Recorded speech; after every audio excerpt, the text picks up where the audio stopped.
C'est bon, alors c'est parfait. Si vous m'entendez pas, vous envoyez quelqu'un. Bien. Alors, on va voir aujourd'hui la prise en charge précoce du sportif blessé. Ça veut dire qu'on va être, nous, kinésithérapeutes, auprès des sportifs, parfois en première personne qui va être consultée. Ça peut être même directement sur le terrain, si certains d'entre vous s'occupent de sportifs au plus près de leur sport. Donc, idéalement, il faut avoir un peu de repères sur des choses à savoir lorsque la blessure vient de se produire. Donc, on va voir les lésions musculaires, les lésions articulaires. On va dire les premières choses à faire, les premiers gestes pour éviter une blessure plus grave. Parfois, on doit prendre des décisions qui ne sont normalement pas de notre compétence, mais si vous êtes seul sur le bord d'un terrain et qu'il n'y a pas de médecin, et que le joueur vous dit « ouais, j'ai un peu mal, mais j'ai envie de continuer », il va falloir prendre des décisions parfois, alors toujours raisonnables, mais parfois qui relèvent de compétences, il faut l'admettre, de médecins, parce qu'ils ne seront pas toujours là. Alors, concernant les lésions musculaires intrinsèques ou les lésions musculaires extrinsèques, le plus souvent, je ne vous l'apprends pas, c'est quand ça se produit lors d'une contraction excentrique.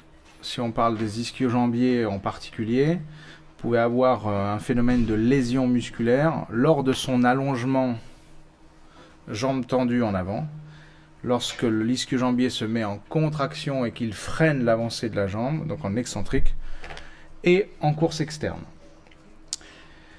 Ça peut être fait lors d'un étirement musculaire passif brutal, c'est plus rare, c'est plus volontiers en excentrique. En fait, tout simplement, vous dépassez une sollicitation qui dépasse les capacités fonctionnelles d'allongement d'un muscle ou de résistance d'un muscle lorsqu'il se contracte. Plus rarement, vous aurez des phénomènes de contraction contrariée ou forcée, une violente contraction pouvant créer une lésion. Ça arrive, hein, mais c'est un peu plus rare. Les localisations, elles peuvent être à la jonction myo-aponevrotique, donc sur du tissu fibreux. Elles peuvent être à la jonction myotendineuse, là c'est un peu les deux, fibreux et musculaire, ou en plein corps musculaire. Les stades de la lésion musculaire intrinsèque. Il y a beaucoup de choses qui sont dites et leur contraire concernant ces appellations, ces définitions. On attribue volontiers au stade 0 et 1 une non-lésion anatomique. On va dire que c'est un problème d'ordre fonctionnel d'un muscle, mais sur le plan anatomique, il n'y a pas de dommage. À partir de 2, 3 et 4, les LMI, les lésions musculaires intrinsèques, sont des vrais, anatomiquement, dommages causés aux muscles. Au stade 0, donc, que l'on appelle volontiers des courbatures, un effort un petit peu important, un peu inhabituel, on a une atteinte bénigne du muscle de quelques fibres musculaires, sans atteinte du tissu conjonctif de soutien, et une récupération complète en quelques heures. Donc, les courbatures, les DOMS, on va en parler, sont des lésions non anatomiques. Donc, votre tissu est sain, vos muscles sont sains. Vous avez un stade 1 qui est une contracture musculaire, une atteinte irréversible de quelques fibres musculaires. Donc, on commence à rentrer. Certains médecins disent que la contracture n'existe pas.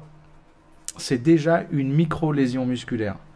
Imperceptible à l'imagerie, mais déjà il s'agit d'une lésion musculaire. Donc sans atteinte du tissu conjonctif de soutien, récupération complète en quelques jours. Sauf que quelqu'un qui est au stade de la contracture musculaire, à qui on ne prend pas pour qui on ne prend pas les bonnes décisions de mise au repos, d'allègement de sa charge de travail, eh bien ça peut volontiers devenir une vraie lésion musculaire. c'est ce sportif qui dit non, non, c'est rien, c'est une contracture. Alors c'est rien, c'est une contracture, c'est pas la démarche idéale. C'est, il y a quelque chose qui n'est pas encore grave, on va prendre les bonnes dispositions et ça ne le deviendra pas. Et tu récupéreras plus vite. C'est à nous d'être suffisamment vigilants. On s'est rendu compte aujourd'hui que ce qui crée volontiers les lésions musculaires, c'est le non-respect de ces voyants qui précèdent la blessure. Parce que quand vous demandez à un sportif qui vient de se faire une lésion, « Ah mais t'avais un peu mal ?»« Ah oui. » Bah, comment? Tu m'en avais pas parlé. La semaine dernière, ouais, c'est vrai, je sentais un peu mon muscle. Mais ça allait bien.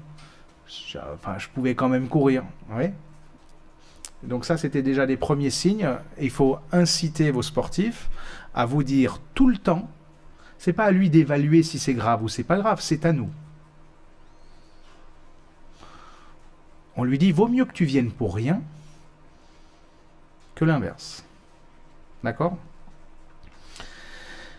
Quand on en est au stade 2, ou là, au stade vulgairement parlant de l'élongation, eh bien, une atteinte irréversible de quelques fibres musculaires, avec une atteinte modérée du tissu de conjonctif de soutien et un délai de cicatrisation qui là est de l'ordre de 10 à 20 jours. On sait que là, il y a proportionnellement en centimètres, la longueur de la lésion va être un facteur pronostic de durée par rapport à la reprise. Toute lésion infracentimétrique, c'est qu'une lésion musculaire qui n'excède pas 1 cm de dimension, aura pour délai de cicatrisation, c'est une moyenne, autour de 10 jours. Au-delà du centimètre, si vous avez une lésion de 2 cm, vous comptez 10 jours plus une semaine. À chaque fois, 1 cm de plus. 3 cm, donc 10 jours plus 2 semaines. Etc. C'est à peu près un bon repère. Ça ne veut pas dire que si vous faites plus ou si vous faites moins, que vous avez été très bon ou vous avez été mauvais. C'est une moyenne. D'accord? Bien. Concernant un stade 3, c'est en fait ce qu'il y a entre un aujourd'hui 2, 3, 4, c'est plus trop évoqué. Je vous ai fait exprès ça parce que c'était les anciennes appellations. Maintenant, c'est où il y a lésion, où il n'y a pas lésion, et on se moque de sa dimension. Élongation, déchirure, alors rupture, on l'utilise encore la rupture. C'est un muscle qui a cédé totalement, ça arrive, hein, c'est rarissime. Mais ça arrive, rupture complète. Alors, volontiers aux jonctions, ou en plein corps musculaire, ça arrive. C'est des dilacérations complètes du muscle. Donc, on parle plus de il n'y a pas de lésion atomique et il y a lésion atomique. Donc, en fait, le stade 2, 3 et jusqu'au 4, en fait, aujourd'hui, c'est une lésion musculaire qui implique un nombre croissant de fibres musculaires concernées. D'accord? Bien. Oh. Ah ouais, ok, on fait comme ça alors. Ah, c'est original. Ah, comme ça. Bien. Au stade 1-2, donc là sur le plan comment dire, des décisions que vous allez prendre au bord d'un terrain. Au stade 1-2, quand il n'y a pas de lésion anatomique, et vous allez avoir une douleur d'apparition progressive. C'est-à-dire qu'il va vous donner un contexte d'une douleur qui a été de plus en plus présente et il n'y a surtout pas eu de circonstance d'apparition brutale. Alors, il ne faut pas croire qu'une circonstance d'apparition brutale est toujours le coup de poignard. Hein. Ce n'est pas toujours le coup de poignard. Ça peut être une petite pointe. Et bien une petite pointe, c'est une circonstance d'apparition brutale. Même si elle n'est pas intense dans son intensité. Elle a été soudaine, d'accord, et pas progressive. Ça, c'est un caractère très important de votre décision. Est-ce que tu as eu mal progressivement ou est-ce que c'est arrivé soudainement? Est-ce qu'il a pu poursuivre son effort? S'il vous dit, c'est une douleur que j'ai eue il y a un petit quart d'heure, à la fin de la première mi-temps, et là, je le sens encore au début de la seconde, c'est pas comme quelqu'un qui vous dit eh bien, c'est quelque chose qui l'incite à s'arrêter immédiatement. Il vous dit, j'ai senti une petite pointe et il vient vous voir, tout de suite. Ça, c'est un critère important. Si l'inspection, alors évidemment, quand on regarde brièvement, rapidement, parce que si on prend l'exemple d'un kiné qui rentre sur un terrain au moment d'un match, il n'a pas 2 heures pour faire l'examen. Hein. Il ne va pas faire une anamnèse d'une demi-heure. Hein. Il faut que tout soit pris comme décision très vite. Est-ce que c'est arrivé brutalement? C'est arrivé quand? Là, à l'instant. D'accord? Alors encore mieux si on l'a vu. S'il court, il est comme foudroyé, comme s'il avait pris une balle d'un tireur d'élite, et il se croule par terre et il se tient la cuisse, c'est sûr que c'est pas la même chose que quelqu'un qui arrive avec le sourire en footing. Bon, j'ai un peu mal à la cuisse. D'accord? Donc nous, l'observation sur le terrain a son importance. Donc, est-ce que la palpation, très vite quand vous allez palper l'endroit qui va vous désigner, elle est bien sûr douloureuse, mais surtout, est-ce qu'elle est diffuse et dense? Est-ce que vous avez la sensation d'un muscle induré, dense dans sa palpation, et plutôt diffus? Vous allez comprendre que on le distingue beaucoup avec une contraction qui est plutôt, elle, quoi? Très localisée. Si vous repérez un point précis avec le doigt comme ça, ou si vous palpez comme ça, tout dur, ouais, un peu mal là, c'est pas pareil. Donc on oublie la possibilité d'une lésion si c'est relativement diffus. La contraction, elle est douloureuse. Vous allez vite lui faire contracter. Si c'est un mollet, monte sur pointe de pied. Là, tout de suite, monte sur pointe de pied. Ça me fait mal. Ça te fait mal comment? Ah bah ça me fait mal. Alors tu vas me donner une intensité, il va vous la donner. C'est plutôt pas excessif si c'est pas une lésion. Mais c'est présent. Et il va vous dire, c'est assez diffus, je le sens, oui, un peu en montant sur pointe. Ou un ischio, vous lui dites allonge-toi sur le ventre, très vite, vous le faites voir, ramène talon fesse, vous tirez un peu, ok. Ou je le sens un peu. Ok, l'étirement. L'étirement, il a la particularité pour une non-lésion anatomique d'être non douloureux. Donc vous l'allongez, on passe sur le dos s'il te plaît, et on lui tend la jambe, tout ça, ça se fait sur l'herbe, sur le terrain, ou dès que possible, où on peut le faire. Et vous étirez les ischio-jambiers si on parle des ischio-jambiers, et il vous dit j'ai pas mal. Donc, il n'y a pas de lésion anatomique jusqu'à preuve du contraire si c'est une circonstance d'apparition progressive et que dans la triade palpation, contraction, étirement, l'étirement n'est pas douloureux.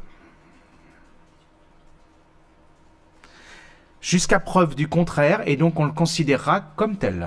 Jusqu'à preuve du contraire. Quand il y a une lésion anatomique, on est dans une circonstance donc de lésion. Enfin, on a un grand doute là-dessus. On a une douleur d'apparition soudaine. C'est ce qu'on a dit tout à l'heure. Et on peut avoir même la sensation d'un craquement ou d'un claquement. Ça peut aller jusqu'à là. C'est une douleur qui dure et qui augmente et peut imposer l'arrêt du sportif. Elle augmente. C'est de pire en pire. Alors soit il s'arrêtait tout de suite. Et dans ce cas-là, on lui pose la question des circonstances, soudaines ou pas. Soit, eh bien, il vous dit quand même, j'ai insisté, j'ai essayé, mais c'est de pire en pire. Il faut que je m'arrête. Ok. Alors là, il peut y avoir à l'inspection des choses étonnantes. Le muscle peut avoir une déhiscence, vous savez, ce trou-là. Vous avez déjà vu des lésions musculaires avec des gens que les lésions très anciennes, ils ont un orifice dans le muscle, s'il n'a pas été réinséré, ou s'il n'a pas été... c'est une grosse cicatrice musculaire qui forme un petit orifice. Donc il peut y avoir, en regard de cette lésion, soit une petite déhiscence, soit, c'est plus rare, ça vous le saurez pas tout de suite, mais vous le saurez dans la soirée, une petite ecchymose, un hématome qui apparaît, un muscle qui a une lésion, il saigne, et il vous fait un bel hématome, localisé parfois. Et on peut avoir une discontinuité musculaire. La triade, là, elle est pour les 3 douloureuses, palpation, contraction et étirement. Donc la douleur, elle est vive. D'accord? À la palpation, c'est vif, c'est précis. C'est une contraction qui est douloureuse et un étirement qui est douloureux. Vous avez déjà vous-même eu des contractures musculaires. Est-ce que quand vous les étirez, ça vous fait mal? Non, ça vous soulage même d'une certaine manière. Eh ben, c'est la différence fondamentale qu'il y a entre les deux. S'il y a deux choses à retenir, c'est que entre l'un et l'autre, donc non-lésion et lésion, vous avez une circonstance d'apparition brutale et une douleur à l'étirement lors de la lésion musculaire. Alors après, si vous voulez être plus fin dans votre examen, quand à la fin de l'entraînement ou à la fin du match, parce qu'il a pu le faire et vous avez pris la décision raisonnable et raisonnée de le laisser et que tout s'est bien passé, vous pouvez dans le vestiaire aller plus loin dans votre examen. C'est-à-dire que vous pouvez dire, tiens, est-ce que dans les trois là, enfin ou plutôt dans les deux des trois, à savoir contraction et étirement, lequel des deux est le plus douloureux et où exactement il a mal? S'il vous dit j'ai très mal à l'étirement et j'ai mal à la contraction, ou si vous dites j'ai très mal à la contraction et j'ai mal à l'étirement, ça nous renseigne sur quoi? Quelle différence? Comment? Oui. Alors on va dire j'ai très mal à l'étirement et j'ai mal à la contraction, c'est plutôt quelle partie du muscle? Comment? Globalement du fascia, de l'enveloppe, du fibreux, très sensible à l'allongement. Et le tissu contractile, la viande, très sensible à la contraction. D'accord? Donc, ça aussi, c'est un élément. Même s'il a mal aux deux, hein, je vous le rappelle. Il a mal aux deux et il y en a un très très mal. D'accord? Alors évidemment, si vous avez à la jonction, ici, là, au tiers inférieur du biceps fémoral, là, vous palpez ici, il y a peu de chances que ça soit de la viande, là. C'est plus que du fibreux à cet endroit-là. Donc évidemment, là, vous dites, tiens, il a à cet endroit-là, ça sent le fibreux, c'est pas de la viande, là. Et en plus, il a très très mal à l'étirement et un peu à la contraction. Bon, bah, il y a de bonnes chances pour que ça soit du fascia. Fascia, de l'enveloppe. De la peau névrotique. D'accord? Oui. Tout à l'heure, sur la classification d'avant, les lésions anatomiques, c'était le stade 0 et 1. Oui. Vous dites que c'est les stades 1 et 2. Alors, c'est pas la même ou c'est... si, non, c'est parce que c'est pas la même. Ça, c'est la nouvelle. D'accord? Ça, c'est la nouvelle. La lésion anatomique, oui, c'est pas la même. C'est effectivement très juste, c'est pas la même classification. Ce que je vous ai donné avant, c'est l'ancienne. D'accord? La nouvelle, c'est celle-ci. Bien. Ça va? Donc, les facteurs qui les favorisent. Alors, c'est vrai que ça touche plus volontiers les muscles biarticulaires. Ils sont plus sensibles, plus fragiles. Ils sont plus allongeables, ils sont plus superficiels. Ils sont très très concernés dans les allongements en excentrique. Ce sont des muscles dédiés à du mouvement et ils sont plus sensibles. Le droit fémoral, les ischio-jambiers, le triceps sural, bien sûr, sont souvent concernés. Un déséquilibre musculaire, on en avait parlé pour le non-contrôle d'une articulation. En quoi un déséquilibre musculaire sur, par exemple, un quadriceps fort et un ischio faible est un facteur de risque? Pourquoi? Comment? Ouais. Ouais. Ah, ça me plaît ça. Gros moteur, petit frein, tiens. Alors, tiens, gros moteur, petit frein. Ok? Gros moteur. Alors, qu'est-ce qu'on pète plus quand on a un gros moteur, un petit frein? Qui est plus fragile? Qui est plus à risque de péter le moteur ou de péter le frein? Ah, de péter le frein. C'est vrai. Oui. Est-ce qu'on peut quand même péter le moteur? Ah oui. C'est plus rare, mais on peut péter le moteur. Alors, on peut péter le moteur parce qu'il est surutilisé, sollicité, donc par excès de sollicitation, ou on peut péter le frein parce que lui, pour le coup, il est fragile en proportion. Quand vous lancez très fort le moteur et que le mur approche et qu'il vous faut très fort contracter le frein faible, bah, boum, il cède. C'est ça l'excentrique. D'accord? C'est ce rapport qu'il y a de déséquilibre entre un agoniste et son antagoniste. Ça met en danger beaucoup l'antagoniste, mais n'oubliez pas que c'est pas impossible quand même de léser l'agoniste. D'accord? Bien. Donc un déséquilibre musculaire, oui, c'est un problème. Une hypoextensibilité, vous allez le comprendre. Alors, si je reviens sur le déséquilibre musculaire, tu l'as évoqué, effectivement, c'est ton prénom c'est Camille. Ah, Camille. Camille, il l'a évoqué.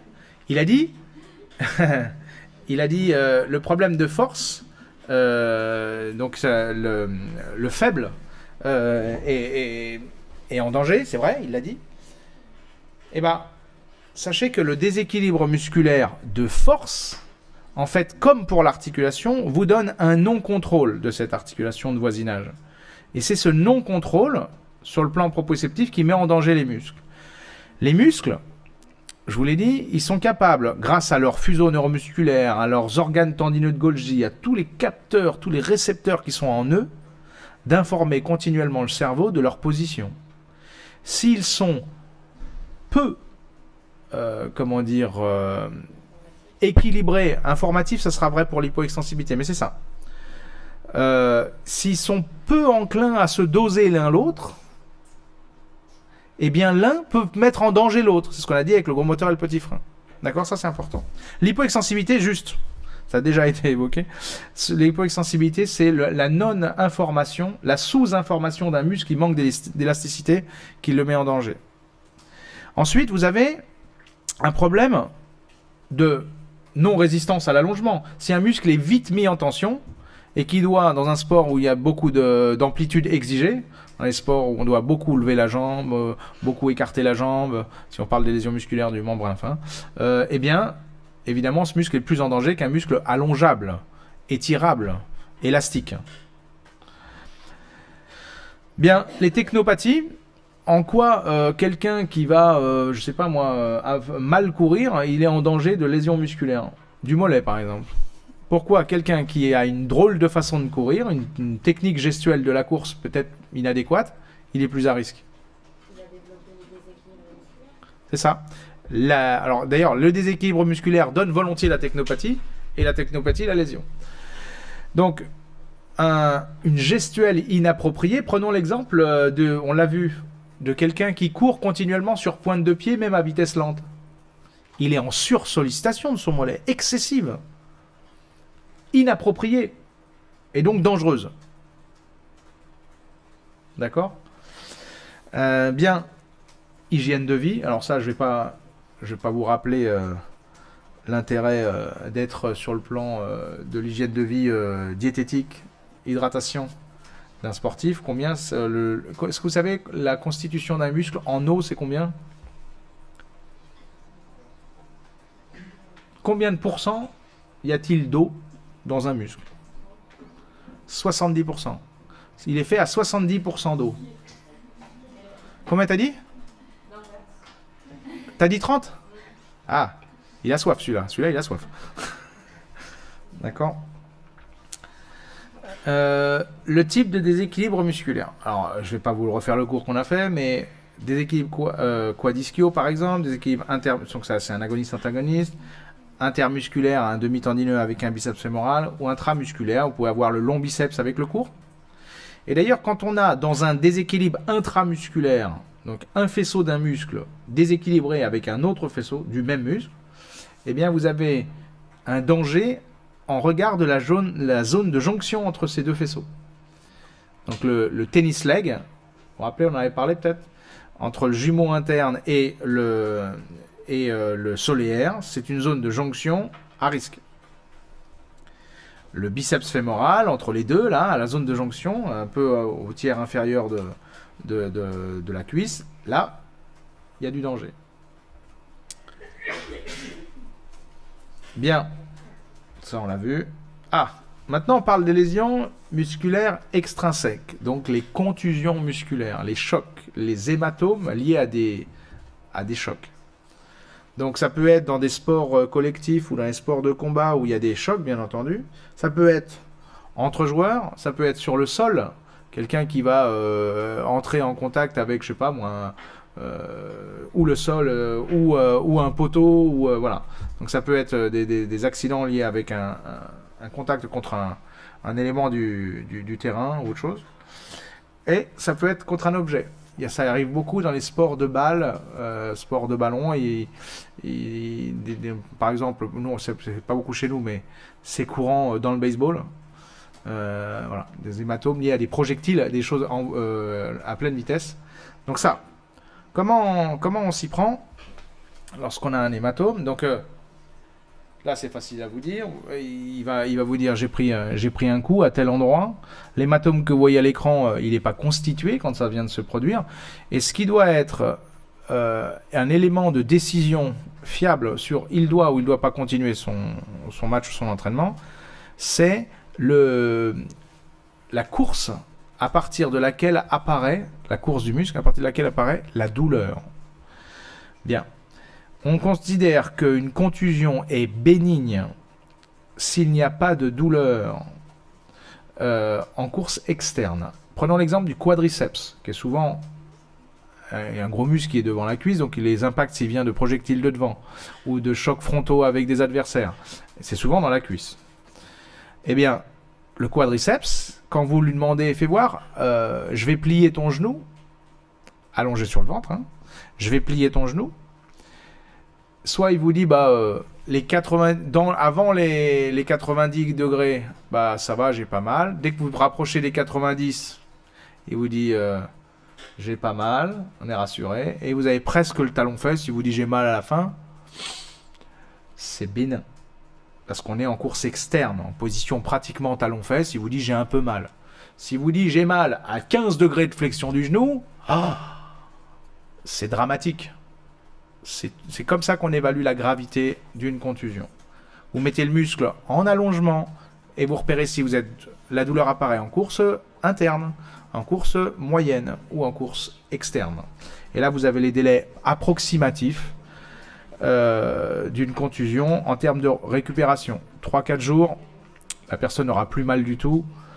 Une dizaine de jours. Moi, j'ai déjà vu des contusions phénoménales où les joueurs avaient 1 mois et demi pour récupérer, avec des hématomes collectés d'une ampleur invraisemblable, avec obligation de se faire ponctionner l'hématome chez le médecin, avec du sang partout. Voilà, ça arrive. C'est grave et rare, hein, heureusement, mais ça arrive. Et là, c'est pas 3 semaines, hein, comme je vous ai dit, c'est plus.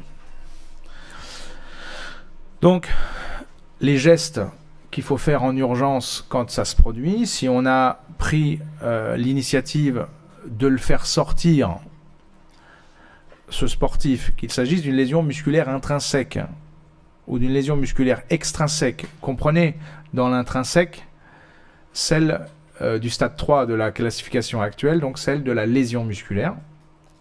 Qu'est-ce que vous auriez envie de faire? La personne passe la porte, là, vous êtes assis ou en train de masser quelqu'un là, dans la salle de soins du club, et il arrive là. Il boite.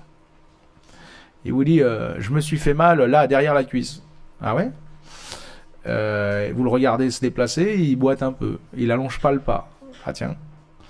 Ok, qu'est-ce qui t'est arrivé? Ouais, je me suis fait mal en courant. Ah, mais comment?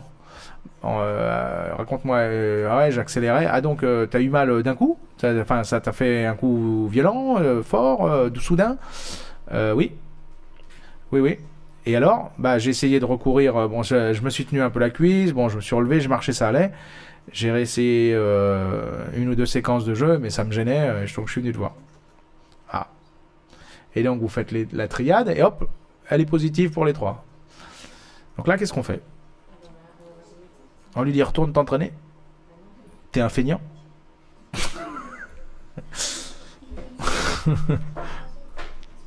On lui dit quoi? Très bonne idée. Mais avant nous, ça c'est effectivement, c'est exactement ça qu'il faut faire. C'est-à-dire qu'il faut se demander, parce que là, notre décision va justement savoir de qu'est-ce qu'on fait avec lui. On l'envoie chez le médecin ou on le garde un peu et puis on voit ce que ça donne. Donc, alors, avant cette décision-là, qu'est-ce qu'on fait?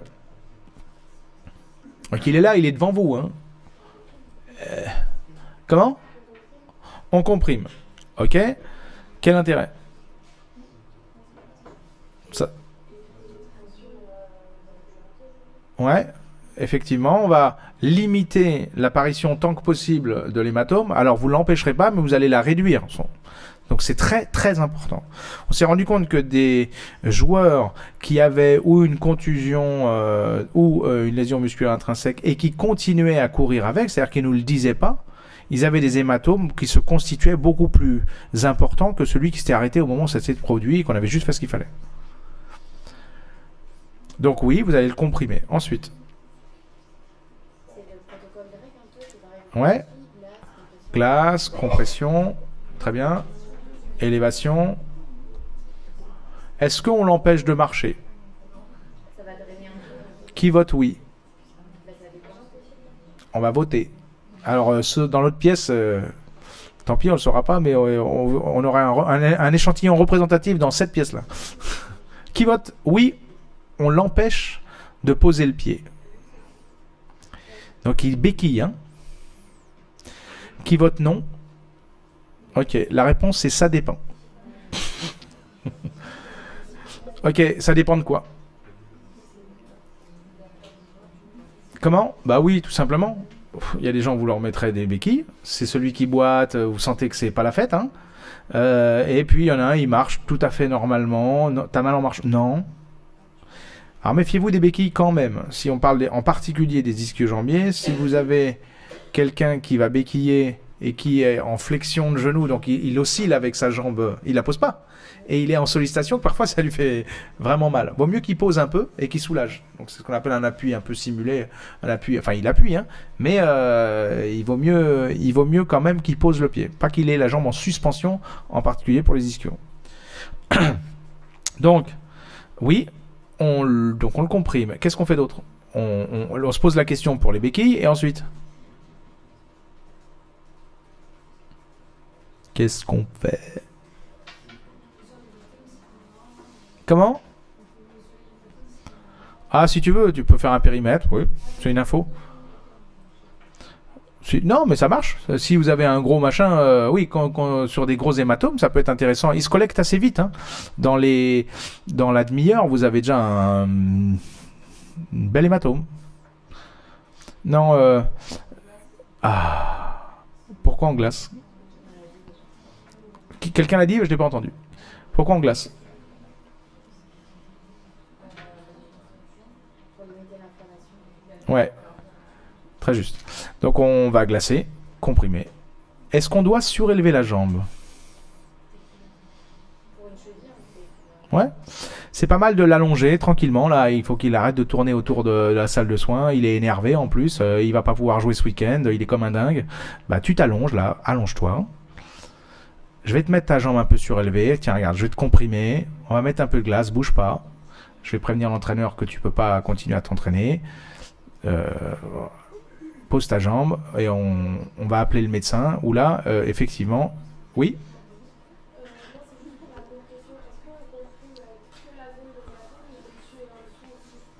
Au-dessus et en dessous, hein. Et on part plutôt vous vous en doutez, d'en bas et on remonte. Et il y a une façon de faire, vous savez, un peu en NX là. Une bande montante, une bande descendante, une bande montante, une bande descendante. Et elles se croisent à l'endroit de l'hématome. Voilà. Bon, il n'y a rien de très compliqué, mais il faut le faire. Est-ce que je dois... Alors donc, le médecin n'est pas là. Et qu'est-ce qu'on lui dit à lui? On lui dit quoi? À demain. Demain, il y a entraînement. À demain. Non, mais c'est pas à nous de prendre la décision. Si le médecin il Ah non, non, nous on a un conseil, juste un à lui donner. Il faut que tu appelles le médecin, ou si moi j'arrive pas à le joindre, c'est qui ton médecin? C'est qui votre médecin? Il faut appeler votre médecin. Il faut aller voir votre médecin. Alors, et qu'est-ce qu'il fera? Bah, il fera ce qui sera nécessaire, c'est lui qui te dira. Une image, pas une image, il n'est pas inquiet, il en fera pas, il est inquiet, il en fera peut-être une. Mais ça, c'est sa décision, et jusqu'à preuve du contraire, tu as une lésion. Je peux me tromper, mais les éléments semblent évoquer une lésion, et je ne peux pas te laisser t'entraîner. Il faut aller voir l'entraîneur et lui dire, jusqu'à ce qu'on ait un avis contraire, il peut pas s'entraîner, il peut pas jouer. Donc en fait, c'est lésion jusqu'à preuve du contraire. C'est une lésion jusqu'à preuve du contraire. Si il y a la triade douloureuse et une circonstance d'apparition brutale. Ça, c'est pour la lésion musculaire intrinsèque. Et si c'est une contusion et que vous avez à l'étirement, on l'a dit, dans le premier tiers, quelqu'un qui tout de suite réagit, eh bien, c'est pas raisonnable de le laisser ni continuer. On arrête tout, il glace, il comprime et il ira voir le médecin dès que possible. D'accord ? Bien. Donc, concernant la lésion musculaire extrinsèque, on l'a vu. Alors oui, il y a une notion aussi, c'est assez intéressant de voir cet élément-là aussi.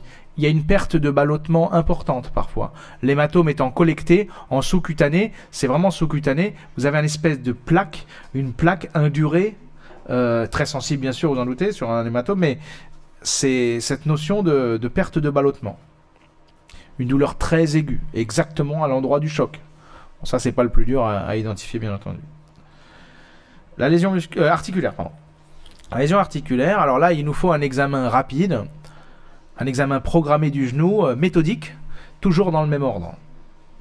Je commence par les os, ensuite les ligaments, et je m'interroge très vite sur les tendons. Donc j'arrive sur ce joueur, il vous dit ah, ça a craqué. Mon genou, il a craqué. D'accord? Raconte-moi. Alors, si vous l'avez vu, bah facile. Si vous l'avez pas vu, raconte-moi. Comment c'est passé?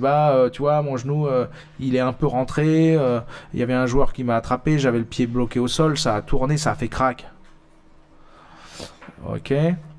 Donc, le craquement est un critère de gravité, mais il ne faut pas pour autant croire qu'à chaque fois qu'il y a un craquement, c'est grave. C'est un critère de gravité, mais il peut y avoir des craquements pas graves. Donc le craquement audible, il faut lui demander.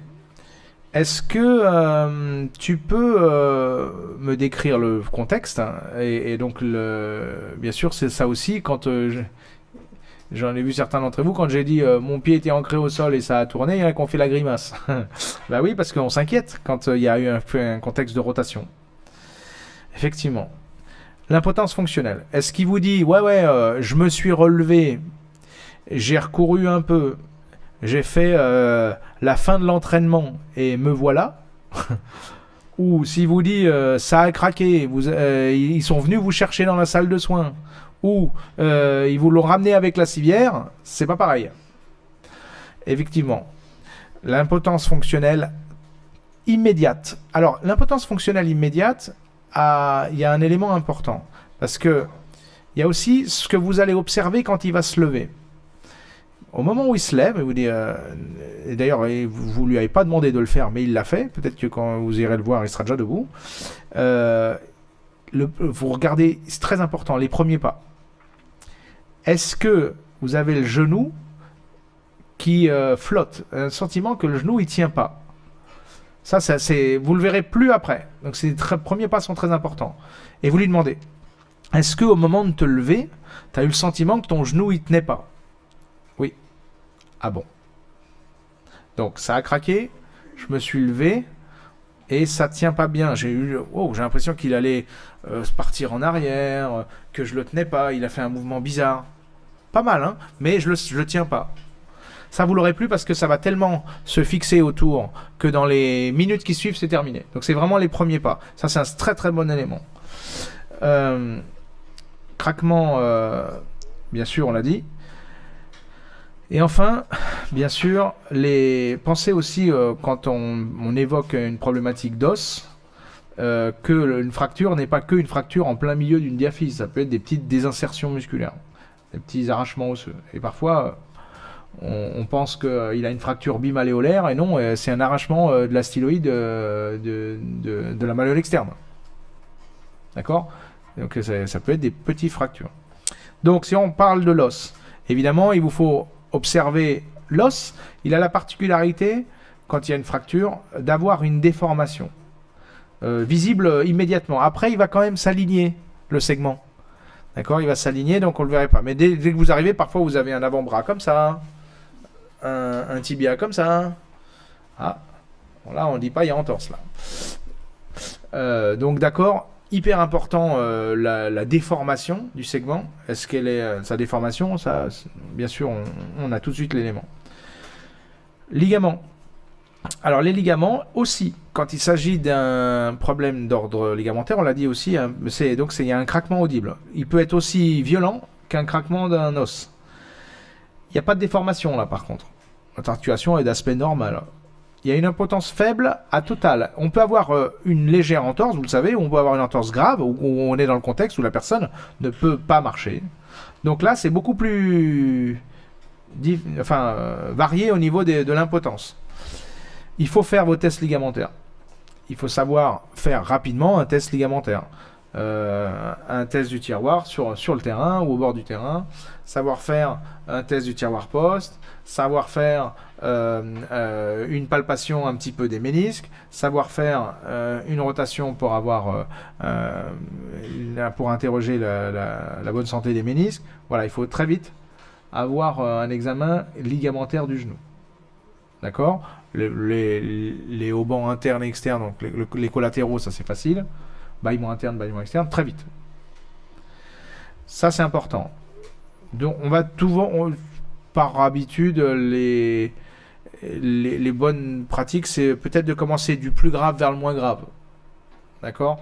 Après vous pouvez faire comme vous voulez, mais ce qui est pas mal, c'est d'abord les croiser. Tiroir, bon ça va.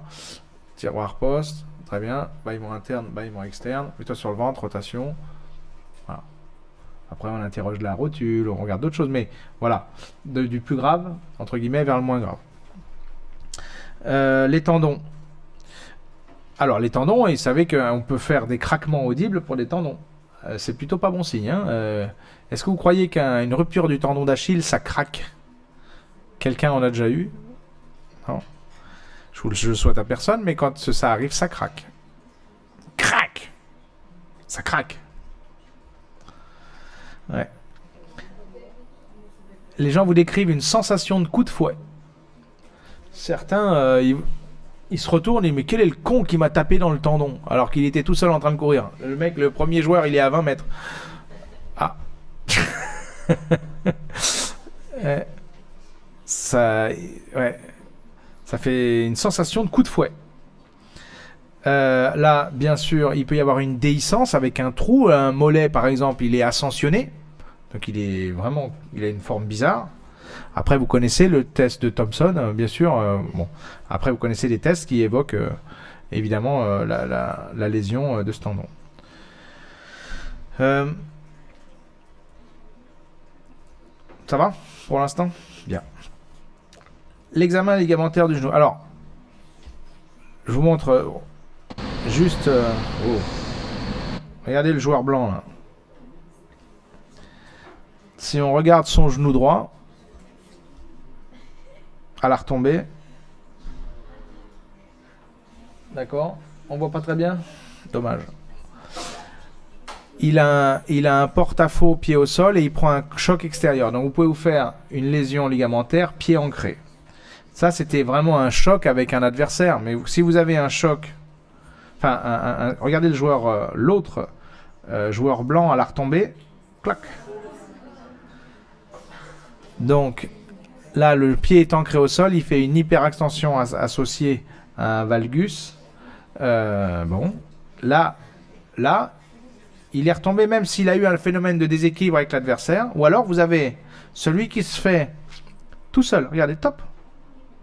C'est tellement anodin et simple qu'on se demande ce qui s'est passé là. Regardez son genou droit au joueur rouge.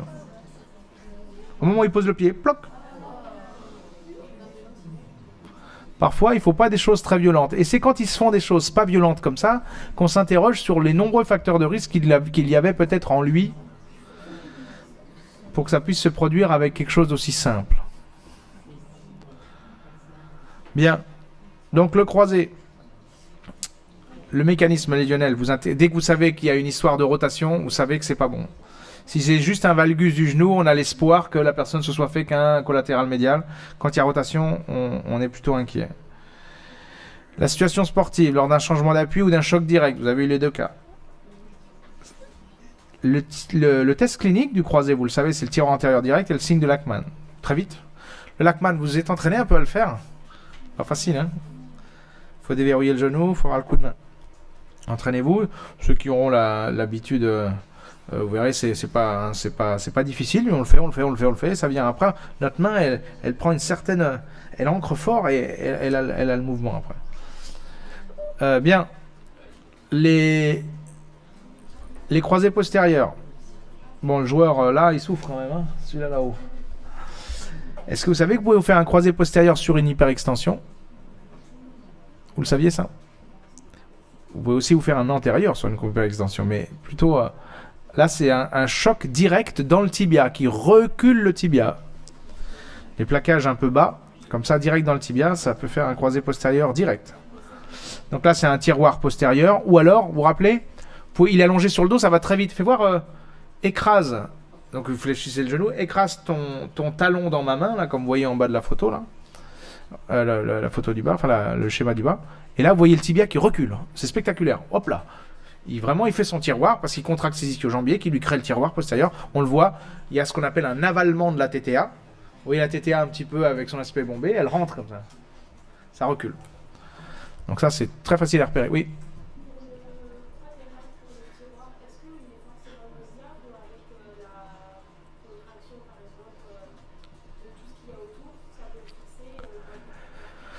C'est effectivement un élément, c'est juste un élément important, un peu comme la sensation d'instabilité au premier pas là. Si vous le testez immédiatement, vous aurez des choses que vous allez découvrir que vous découvrirez plus peut-être dans le vestiaire, le temps qu'il prenne sa douche, qu'on lui ait fait le glaçage et tout ça. Une demi-heure après, c'est fini. Vous pouvez plus rien tester, il n'y a plus de tiroir, le genou il s'est protégé, tout est fixé. Donc le tiroir, vous l'avez souvent immédiatement. Et assez net, hein. Ça bouge. Hein. Et paradoxalement, pas trop douloureux encore. Il a eu très mal sur le moment, mais juste après, il a pas trop mal. Donc faut y aller, faut tester. Vous risquez rien. Hein. À faire ça, un petit bâillement. Aïe, bon, ok, aïe, ok. Bah, tu sors. D'accord. Bien. LLI, bien sûr, les bâillements internes et externes. D'accord. Bien, la lésion méniscale, vous le savez, c'est le fameux grinding test ou le cri du ménisque. Et pareil pour l'externe. Les ailerons rotuliens. Qu'est-ce qui peut leur arriver aux ailerons rotuliens? Comment? Ah oui, comment on les appelle maintenant? Les rétinaculum patellaires. Qu'est-ce qui peut leur arriver? Bah, lésion, rupture. Quand on se fait une luxation de rotule, qu'est-ce qui leur arrive? Ah oui, rupture. Et lequel? Laquelle des deux luxations est exclusivement rarissime et l'autre? L'une des deux est exclusivement tout le temps la même. C'est donc, elle part en... Elle se luxe en dehors. Bien sûr. Elle se luxe en dehors. Donc c'est l'aileron interne qui rompt. D'accord. Donc ça c'est facile, on palpe à la partie interne de la rotule, on peut un tout petit peu la subluxer, et déjà il vous dit oh pas trop loin parce qu'il a l'impression qu'elle va repartir. Tiens, question, vous avez quelqu'un sur le terrain, il a le tibia comme ça en angle droit, ou il a la rotule qui est luxée. Qu'est-ce qu'on fait? Elle est luxée et elle reste luxée, la rotule. Qu'est-ce qu'on fait? Le tibia il est en angle droit. Qu'est-ce qu'on fait?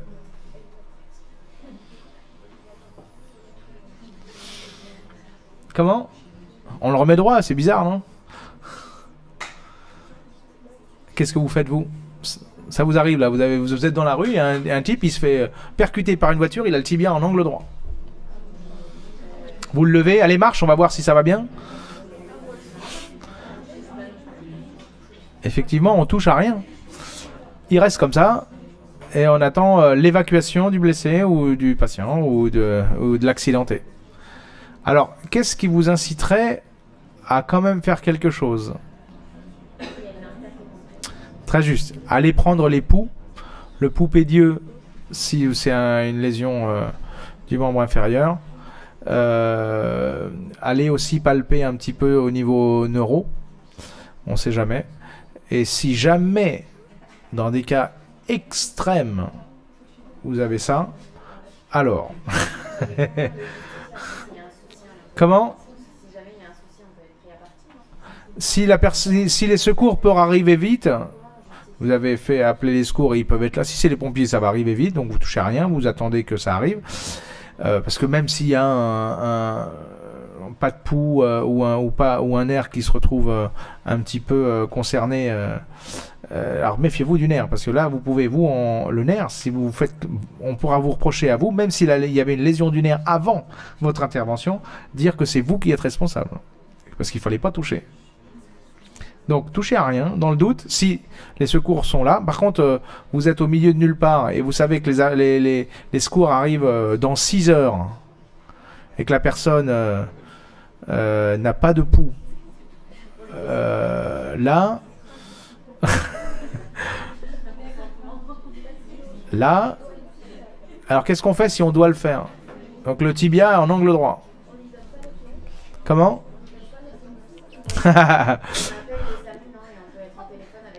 Ouais, aussi, bonne idée. Bon, il n'y a pas de téléphone, vous êtes vraiment au milieu de nulle part. Qu'est-ce qu'on fait?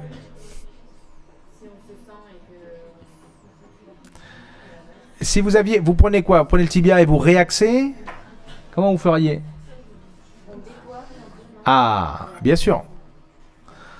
On se met au plus distal, on tracte,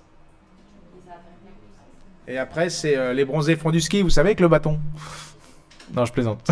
Vous l'avez vu, les bronzés font du ski quand même? Ah, bien sûr, vous l'avez vu 10 fois comme moi. Moi 100 peut-être. Donc, on tracte dans l'axe, et effectivement, on raccompagne dans l'axe, mais on tracte d'abord. Et ouais.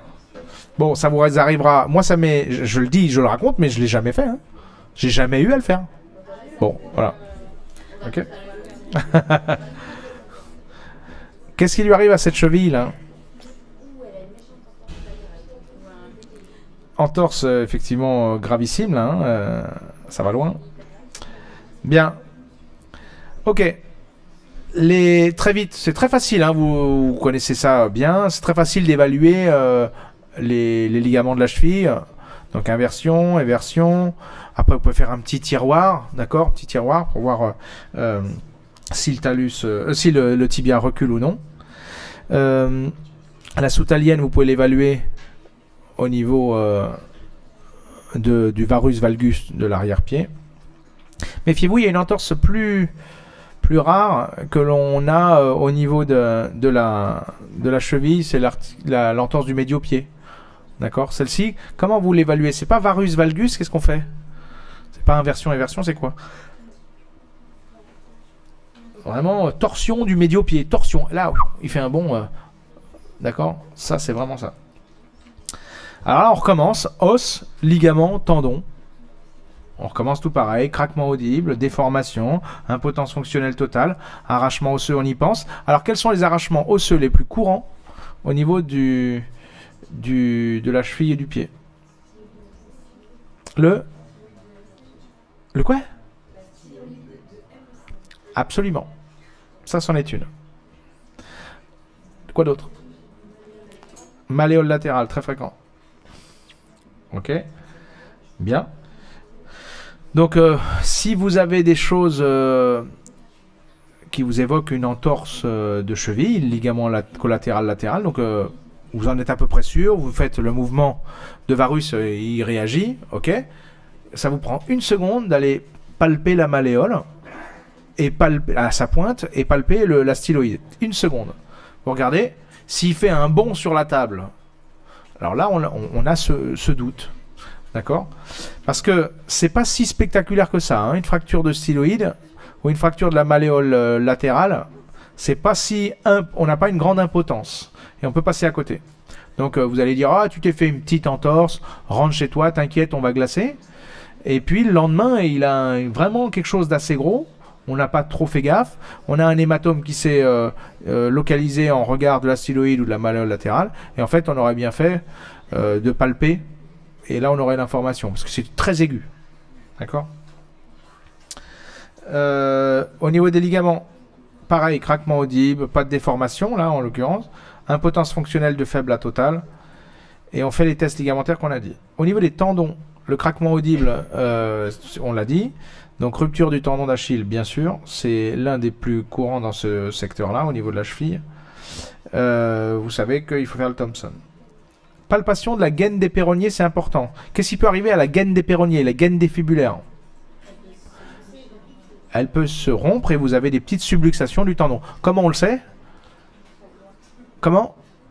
Ça se voit, c'est juste. Ou tu peux lui demander de faire une petite poussée.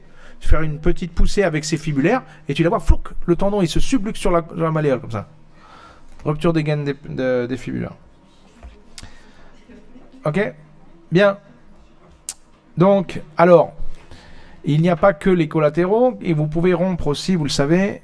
Donc, au niveau de la mortaise, vous avez des ligaments, je ne vous l'apprends pas. Et vous pouvez rompre, donc, faire une syndesmose ou une lésion de la membrane. Comment on identifie ça? Comment on sait qu'il y a peut-être une lésion de la membrane ou de la péronéotibiale inférieure? Par rapport au mécanisme lui-même, déjà, Ouais, il est comment? il y a une flexion plantaire, non, il y a plus de flexion dorsale. Ah, il y a une idée comme ça, ouais. Il y a une histoire de flexion dorsale. Qu'est-ce qu'elle fait, la flexion dorsale? Ouais. Donc en flexion dorsale, il leur arrive quoi quand tu lui testes? Leur test? Ça fait mal. La flexion dorsale fait mal et tu vois vraiment les malléoles qui s'écartent un petit peu. Et alors il y a un autre test. Il y a un autre test, c'est celui-là. Ah bah ceux qui sont de l'autre côté, vous leur montrerez. Hein. C'est celui-là. Flexion dorsale, rotation. Ou alors vous lui faites une vraie rotation. Immédiatement, en fait, la rotation, vous pouvez, patient sur le ventre, vous prenez le pied et vous l'emmenez comme ceci en rotation, vous fixez le tibia, bien sûr, ça écarte immédiatement la malléole et c'est très sensible. Donc c'est une rotation et effectivement, le mécanisme est particulier. Ce sont des gens qui ont le pied ancré au sol et il y a rotation. Rotation, d'accord? C'est d'ailleurs comme ça qu'on le teste. Bon, ok. La luxation des tendons du fibulaire, on en a parlé. Et le test aussi. La lésion LLI, c'est la même chose dans l'autre sens. Laquelle des deux est plus rare? LLI, LLE? LLI, c'est rare, ouais. D'ailleurs, en général, quand il y a LLI, c'est plutôt plus compliqué. Il peut y avoir des fractures associées. Le ligament OE ou la soutalienne, on peut l'évaluer par le fameux varus valgus aussi. D'accord? Alors, péronéotibiale inférieure, on l'a dit. Alors, on en a une belle. Et médio-pied, c'est le fameux torsion, d'accord? Pensez au médio-pied aussi à la fracture de l'astéroïde. L'épaule. Ça va? Bien.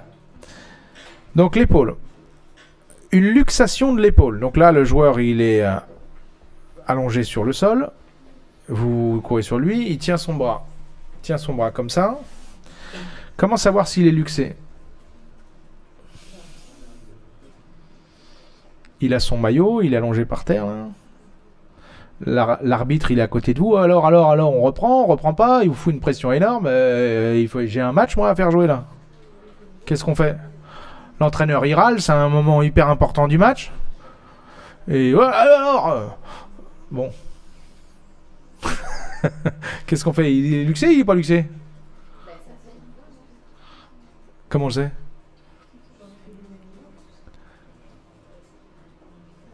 Est-ce qu'on le lève?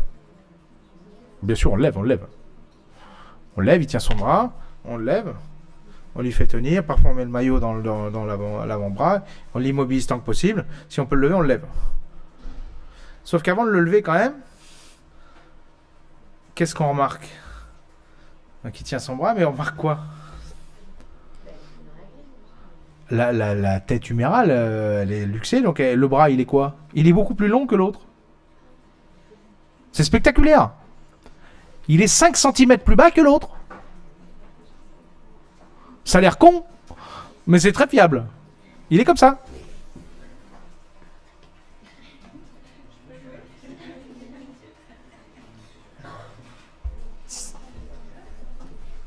Bien. Est-ce que vous savez qu'il y a des luxations d'épaule vraies qui passent inaperçues? Des joueurs qui reprennent luxé. Le kiné, il regarde comme ça, et hop, ou pas, parce qu'il n'y en a peut-être pas tout le temps.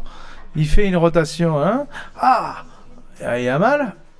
Il fait, s'il l'a fait, hein, une petite rotation interne, et puis, vas-y, ça arrivera, t'inquiète, on surveille. Il reprend. Alors, la rotation externe, ce qui lui arrive, elle est impossible. il n'y a pas de rotation externe. Donc déjà, si le bras est plus bas et que vous prenez le bras, vous lui faites une rotation externe, il arrive jusqu'au neutre, et vous avez une forte résistance, évidemment une douleur, c'est qu'il est luxé. Bras plus bas, impossible de faire de la rotation externe. D'accord? Bien. Bah, on recommence. Os, ligament, tendon. Craquement audible, on va pas le refaire. Juste les choses importantes. Arrachement osseux, ils peuvent être au niveau du truncain ou du trochiterme ou le tubercule majeur ou mineur, ça? Bien. Ligament, craquement audible. Quels sont les ligaments qui sont endommagés sur une épaule? Ouais, plutôt les ligaments antérieurs, c'est plus rare les ligaments postérieurs parce que le mécanisme est souvent d'un mouvement vers l'arrière, donc l'un des trois. Ok. Les tendons, est-ce qu'on peut... quels sont les tendons qui peuvent être endommagés lors d'un traumatisme violent de l'épaule?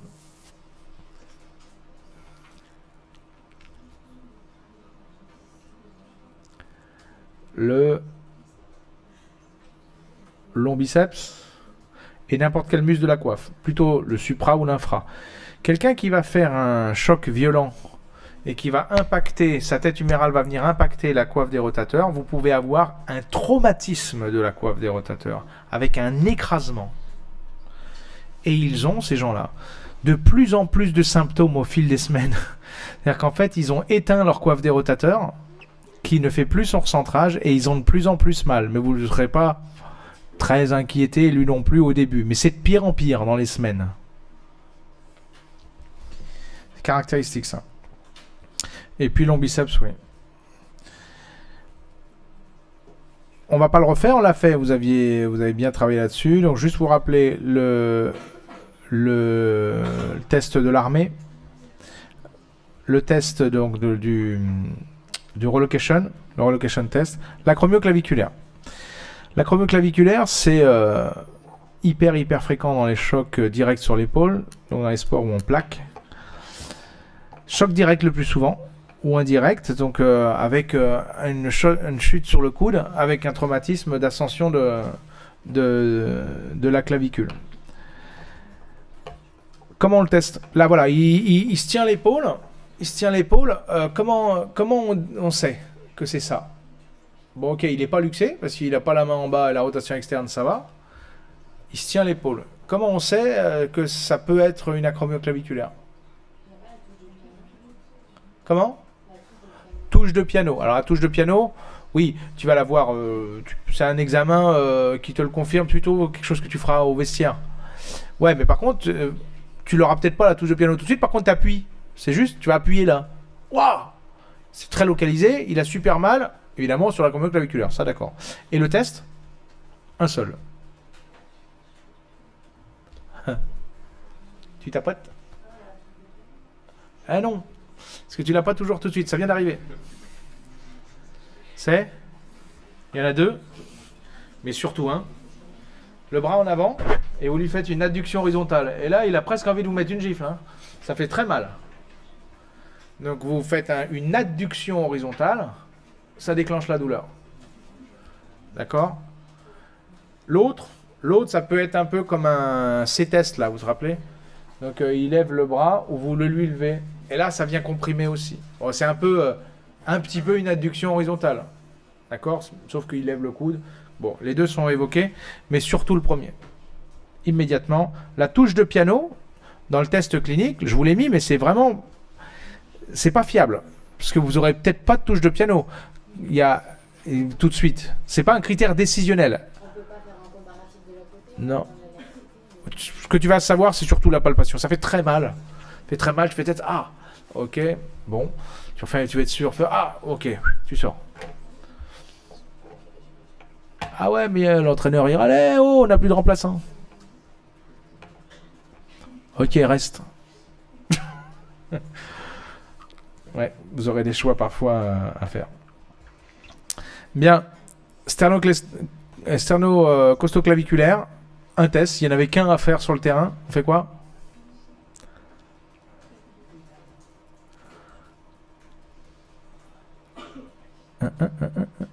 Palpation et Test de mobilité, mais test de mobilité comment?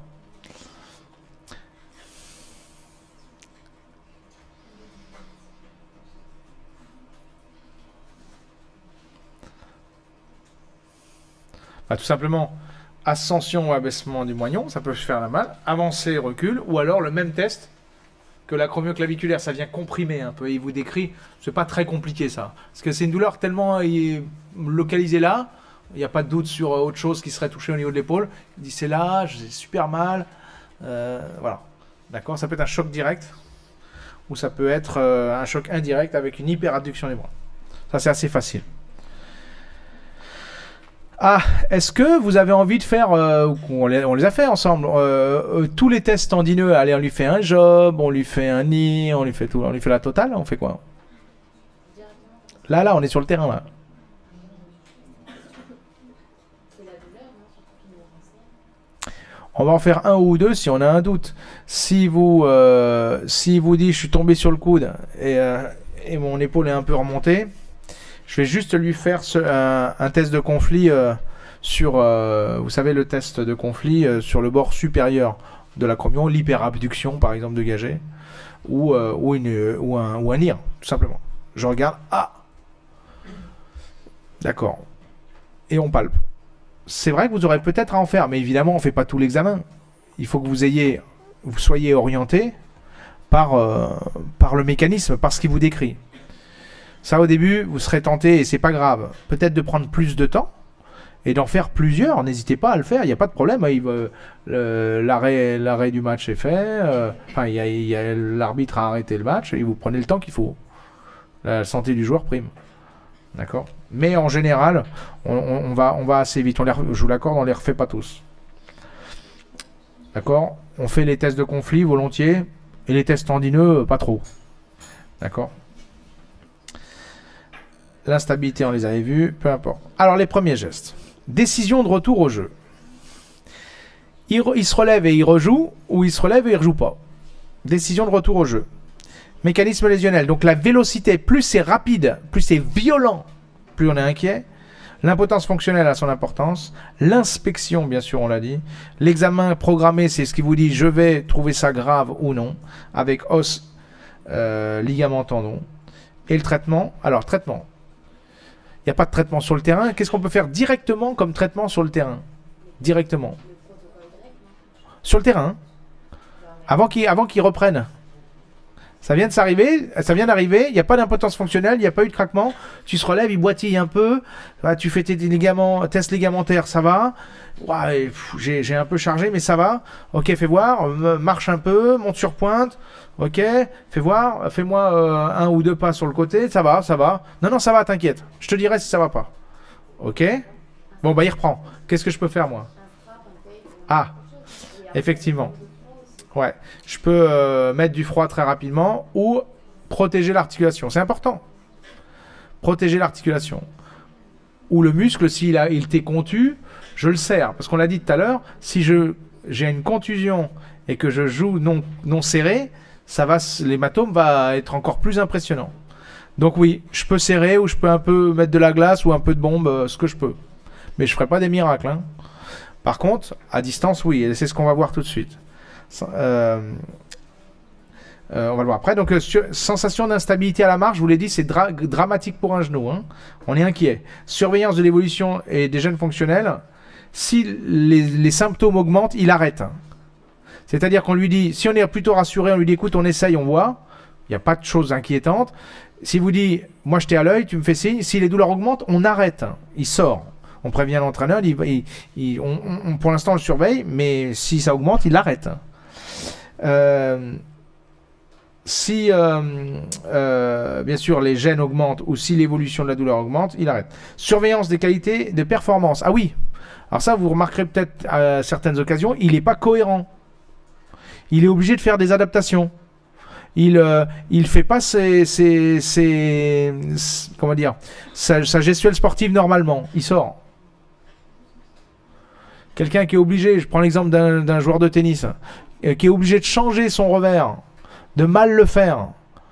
C'est ridicule. Il faut pas, de toute façon, sauf s'il joue sa vie, c'est le match de sa vie. Même comme ça, c'est pas raisonnable. Dès que vous le voyez modifier sa gestuelle, il est en danger. Décision de retour au jeu. Les signes de gravité plutôt positifs, on l'a dit, craquement, déboîtement, impotence, douleur vive, déformation, point douloureux, osseux et complications neurovasculaires. Donc là, alors maintenant on parle d'évacuation. Qui on appelle? Donc vous êtes tout seul. Les pompiers ou le SAMU? Le SAMU, c'est qui n'a pas les pompiers. Qu'est-ce qu'on fait? Comment? Je crois que pour que les pompiers ils viennent, il faut que ce soit le SAMU qui les envoie.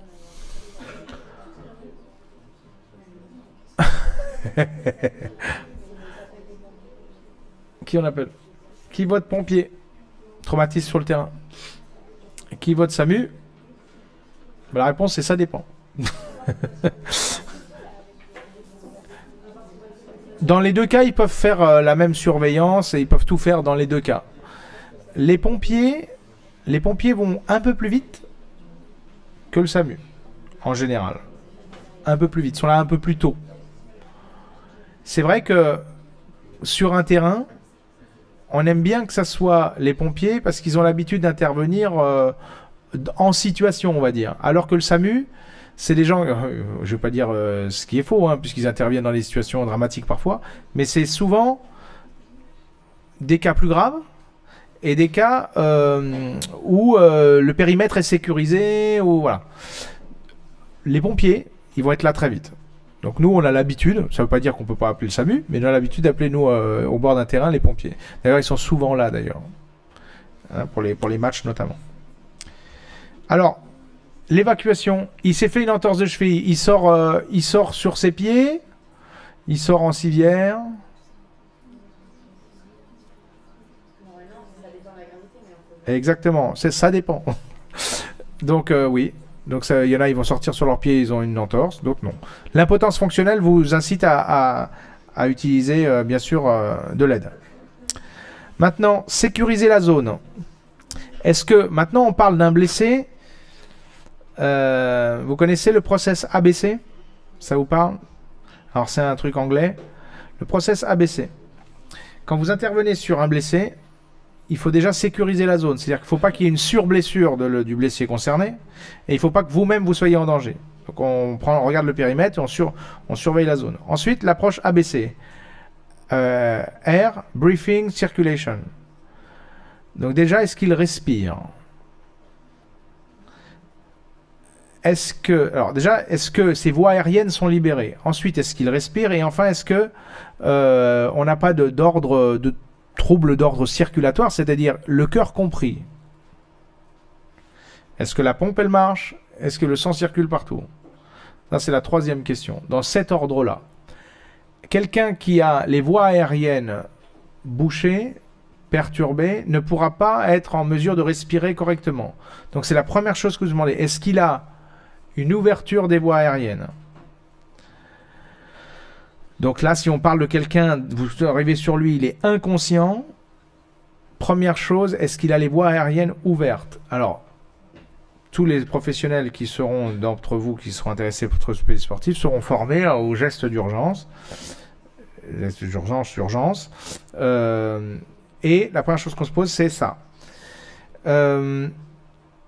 Ensuite, qu'est-ce qu'on fait? Donc, j'arrive et puis il est dans une position où on a un doute sur sa bonne ventilation parce qu'on suppose qu'il a les voies aériennes fermées. Comment est quelqu'un qui a les voies aériennes qui ne sont pas ouvertes? Il est ouais, il est bleuté, ouais. Mais sa position de tête. Quand il a la tête en arrière, est-ce qu'on est content? Oui, quand il a la tête en avant, est-ce qu'on est content? Non. Donc tout de suite, menton. Alors, s'il a eu un choc violent à la tête, est-ce qu'on doit lui mettre la tête tout de suite en arrière? S'il y a peut-être une fracture cervicale, on lui met la tête en arrière? Non. Quand on a un doute, on se met tant que possible à côté de lui et on lui fait la technique menton pivot. Donc on fait un pivot. Donc en C0, C1, on fait, si il n'a pas les voies aériennes ouvertes, on est obligé de faire ça. Ou ce qu'ils appellent la subluxation de la mâchoire, c'est-à-dire qu'ils sont derrière et ils avancent un tout petit peu la mâchoire. Il faut que les cervicales soient les moins mises en mouvement possible. Donc ça, c'est la première chose que vous faites. Comment on vérifie la respiration? Comment? Ouais, on se met oreille contre ses lèvres et on a la tête tournée vers son thorax. Donc il est comme ça, la tête allongée sur le dos. J'ai l'oreille sur ses lèvres et je regarde le thorax. J'écoute, je regarde et parfois je peux palper, mettre ma main sur le thorax. D'accord? J'écoute. Qu'est-ce que je peux entendre? Soit rien, soit quoi? Il peut y avoir des râles, hein. Il peut y avoir des ronflements. Il peut y avoir une respiration des suffocante. Donc vous écoutez. Alors évidemment, quelqu'un qui était en train de courir, il est tout le temps en polypnée, c'est-à-dire qu'il est tout le temps en hyperventilation. C'est normal, il était sur un effort, donc ça c'est pas un critère valable. Mais est-ce que vous êtes rassuré quand quelqu'un respire lentement en plein match de foot? Absolument pas. C'est très inquiétant. Est-ce que quelqu'un qui a l'apparence d'une respiration lente peut être en arrêt cardiaque? Absolument. Son thorax peut bouger pendant quelques minutes. Donc si on regarde et qu'on voit bouger doucement, on dit « Oh, il respire ». Donc on écoute, on regarde et on palpe. Bien. Donc ça c'est la deuxième chose. Ensuite, la troisième chose, c'est de se demander si sur le plan... alors s'il respire, est-ce qu'il est en arrêt cardiaque? C'est impossible. C'est pour ça que c'est dans cet ordre-là. On ne regarde pas le cœur d'abord. D'abord la ventilation et ensuite le cœur. Donc on palpe où? Ouais, pour radial. Ok. Bien. Bien. Ensuite, donc, on va supposer les cas les pires et les moins pires. Donc, quand on doit brancarder, donc c'est pas vous qui allez le faire, est-ce qu'il y a des techniques d'évacuation? À fond. Il y a différents... Donc, est-ce que vous serez formés à tout ça?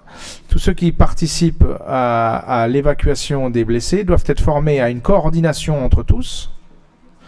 Il faut savoir où est le défibrillateur en permanence. Il est où ici? Il y a un défibrillateur ici? Mais où? Il est où à l'école? Il est où à l'école? Je sais pas. Comment? D'accord. Et ben quand vous serez dans un club sportif, il faudra toujours qu'il sache où il est, puis alors surtout, qu'il ne soit pas enfermé à clé. Hein. Il est dans le bureau du coach. Et le coach, il est où? En vacances. Et il a fermé à clé. Et on a trouvé la clé.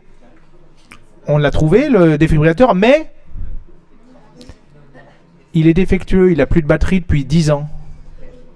Il y a des applications avec tous les défibrillateurs qui sont répartis. Très juste. Je fais exprès de vous faire réfléchir, évidemment, c'est une absurdité, mais c'est les questions qu'il faut se poser. Quand on s'occupe de gens et qu'on a cette charge-là, où il est? Est-ce qu'il fonctionne? Est-ce que c'est facile d'aller le trouver? Bien. Est-ce que je sais m'en servir? Est-ce que je sais m'en servir aussi? Bien. L'évacuation du blessé. Effectivement, dans tous les cas, on ne vous conseille pas d'aller faire des choses à risque. Vous attendez les secours, vous sécurisez la zone et on évacue le blessé protégé. Bien. Donc maintenant on est au vestiaire. Il est au vestiaire et vous l'avez dit, on comprime, on glace, on surélève. On a plein de choses possibles pour comprimer. Soit les bandes cohésives, vous connaissez? Les bandes qui collent pas, soit des jerseys, soit des bandes velpo, soit des chaussettes. Glaçage. Soit je mets de la glace, soit on en voit plus tôt, mais à une époque on mettait des gaz comme ça de CO2 de froid. Vous connaissez l'air que c'est là en haut à droite, là, aidez-moi, c'est là. Aircast. Non, pas l'Aircast. Cuff. Non, pas l'Aircast. La... Cryocuff. Cryocuff. Non. Cryocuff, c'est une petite glacière. Vous avez mis la glace et en fait vous surélevez et l'eau elle descend dans le manchon. C'est le game ready du pauvre, hein. D'accord. Voilà, mais c'est très bien ça. Les scratchs, les poches en gel ou carrément les pressos, les cryo-pressos compressifs comme le game ready. Si j'ai une entorse immédiatement là, bord de terrain, cheville, vous utilisez alors pas, on oublie le gazeux là, le milieu là. Est-ce que je mets, si j'ai les trois, est-ce que je mets la vessie, est-ce que je mets le cryocuff ou est-ce que je mets le compressif? Ouais. Si on peut, tout de suite le compressif c'est très bien. Parce que vous allez drainer en même temps que vous allez glacer, voilà. C'est vraiment bien. Bon après ça on a d'autres moyens de soulager et d'améliorer le symptôme. Ok, le blessé inconscient. Ah bah tiens, il était là le ABC. Ok. Ah oui, si je dois donc ABC. Donc le C, on en est à la circulation et donc je dois faire un massage cardiaque. Vous savez que c'est 32 maintenant. Massage cardiaque, non? C'est quoi 32? Et même maintenant, c'est 30. 30 tout court. C'est quoi 30? C'est 30 massages, ouais. 30 compressions. Si on est deux, donc là, si vous êtes seul, c'est 30 tout seul, mais si on est deux, ça peut être 32. Ça peut être 32 à 2. Si c'est possible, vous pouvez... donc c'est 1 et 2 et 3 et 4 et 5 et 6 et jusqu'à 30. Il se retire. Et puis la personne fait des insufflations, soit au ballon, soit bouche à bouche. Sinon, il y a des petits... Ça, c'est bien d'avoir ça dans la pharmacie. Un petit masque, où vous soufflez dans le masque. D'accord ? Je suis désolé de vous en parler, mais ça arrive. Hein, il y a des morts sur des terrains. Hein.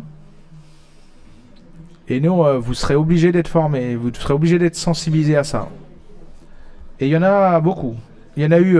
vous avez vu le nombre de morts qu'on a eu malheureusement dans le rugby, là, en 2 ans, là, le nombre de commotions et de morts qu'on a eu. Alors pas sur les terrains, mais après les chocs. Bien. Donc là, voilà la manœuvre que je vous disais d'ascension, d'élévation du menton. Donc les techniques du RCP. Débuter par 30. Ensuite, la profondeur. Vous savez que c'est à peu près 5-6 cm. La main que vous placez, elle est comme ceci. Elle est... Vous repérez le sternum entier et vous prenez la moitié inférieure, paume de la main et l'autre main comme ceci ou comme ça. Plus souvent comme ça. Et j'enfonce le sternum de 5 à 6 cm. Vous connaissez la chanson? Très bien. Donc c'est ce qu'on va utiliser. À peu près le rythme, c'est 100 à 120 compressions par minute. C'est rapide, hein? Et 1, et 2, et 3, et 4, et 5, et 6, et 7, et 8. D'accord? On recontrôle le pouls tous les 5 cycles de 32 si on faisait le 32 ou du 30 maintenant. Pourquoi on fait... c'est dommage. Pourquoi on ne fait plus les insufflations? Comment? Très juste. Et en fait, on s'est rendu compte que les compressions créaient de toute façon une ventilation. Donc, c'est pas nécessaire. Si vous êtes seul, ne le faites pas. Ça n'a aucun intérêt. Bien, voilà les positions des mains. Alors, PLS. À quel moment on met quelqu'un en PLS?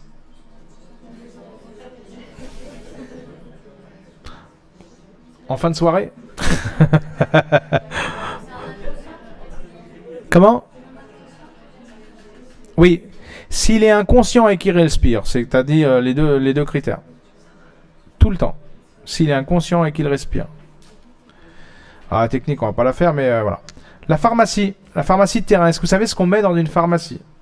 Qu'est-ce que vous mettriez? Tiens, je vous le mets pas, tiens. Qu'est-ce que vous mettriez, vous, dans une pharmacie de terrain? Ça dépend du sport. Allez, un sport où il y a des chocs, comme le rugby. Alors, des bandes, on a dit tout à l'heure, parfois j'ai besoin de faire des straps et des compressions. Donc des bandes qui permettent de comprimer, oui. Idéalement, une de chaque dimension.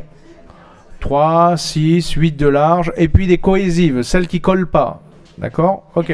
Ensuite. Comment? Une bombe de froid, ouais. Quoi d'autre? Désinfectant. Du désinfectant. Les saignements. Donc tout ce qui concerne les saignements. Ok, désinfectant, quoi d'autre? Pour le saignement? Du? Ouais, compresse. Stérile ou non stérile? Stérile, ouais. On peut avoir les deux, hein. Tu peux, ils sont pleins de boue. Il est plein de boue. La stérile, ça sert à rien. D'abord, tu vas dégrossir et après, tu prends tes stériles et voilà. Ok.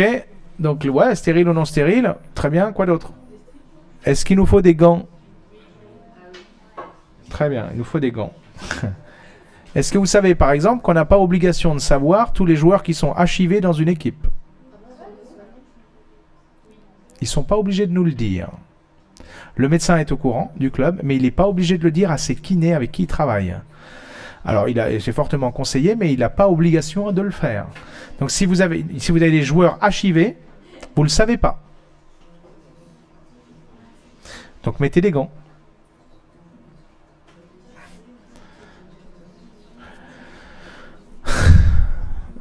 Donc, oui, vous mettez des gants. Pour vous d'abord, et ensuite, pour pas mettre en danger, bien sûr, le patient. Donc, il vous faut des gants. Ensuite, quoi d'autre pour le saignement? Comment? Il y a des petites poudres, ouais. Ça sert à quoi? Ouais. Il y a des poudres, effectivement, HEC, là, elles s'appellent, ou des gels qui arrêtent le saignement. C'est bien, hein. Il y a aussi des mèches pour le nez. D'accord? Le nez, souvent, hein. Des mèches, des petites mèches qu'on torsade pour arrêter les saignements du nez. Quoi d'autre? Saignement, on a fait le tour. Quoi d'autre? Comment? Ah, voilà. Donc Minerve. Une Minerve. Comment? Rigide, souple? Les deux? Bah les deux. Vous n'avez pas trimballé ça dans votre sacoche, mais elle est au bord du terrain. Et quelqu'un vous l'amène si besoin. Amène-moi la Minerve. Donc, souple et rigide. Rigide, souvent on l'évacue avec. Et la souple, ça peut être, si on est rassuré que c'est pas très grave, et il met ça dans le bus pour rentrer à la maison. D'accord? Donc les deux. Ok. Donc ça, c'est la sacoche de terrain. Maintenant, je réfléchis. J'espère. On a dit tout ça. Ah oui, le sérum physiologique. Oui, pardon. Sérum physiologique. Pourquoi le sérum physiologique? Pour les yeux, pour nettoyer dégrossir une plaie avant de mettre vos antiseptiques. D'accord? Du sérum phy pour les yeux, ouais, c'est très important. Voilà. Donc les bandes, on a dit. Les autres bandes. Alors les autres bandes, c'est pas nécessaire. Ça, vous l'avez au vestiaire, c'est pas la peine.